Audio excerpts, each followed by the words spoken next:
State Highway 18 runs north from St. George through the Iron Mountains to the Escalante Desert. One day in 1999, it also ran into a past so distant nobody had ever dared visualize it. Bernard Clift had worked in this part of Utah before, often assisted by students from Dixie College with a leaning toward paleontology. This summer, Clift's instincts had led him to dig on the faulty stretch of rock the students called Old John, after the lumber-built privy near the site, set up by a forgotten 19th-century prospector. Clift was a thin, spare man, deeply tanned, of medium height, his sharp features and penetrating gray eyes famous well beyond the limits of his own profession. There was a tenseness about him today, as if he knew that under his hand lay a discovery which was to bring him even greater fame, and to release on the world new perspectives and new terror. Over the dig, a spread of blue canvas, of a deeper blue than the Utah sky, had been erected to shade Clift and his fellow workers from the sun.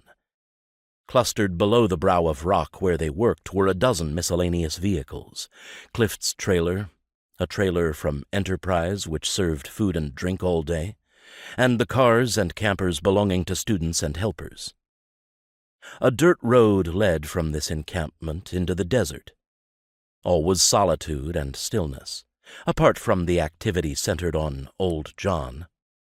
There Clift knelt in his dusty jeans, brushing soil and crumbs of rock from the fossilized wooden lid they had uncovered.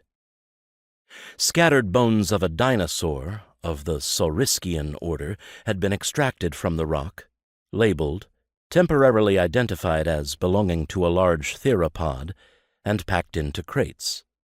Now, in a stratum below the dinosaur grave, the new find was revealed. Several people crowded round the freshly excavated hole in which Clift worked with one assistant. Cautious digging had revealed fossil wood, which slowly emerged in the shape of a coffin. On the lid of the coffin a sign had been carved. Overhead a vulture wheeled, settling on a pinnacle of rock near the dig. It waited. Clift levered at the ancient lid. Suddenly it split along the middle and broke. The paleontologist lifted the shard away. A smell, too ancient to be called the scent of death, drifted out into the hot, dry air. A girl student with the Dixie College insignia on her T-shirt yelped and ran from the group as she saw what lay in the coffin. Using his brush, Clift swept away a layer of red ochre. His assistant collected fragile remains of dead blossom, placing them reverently in a plastic bag.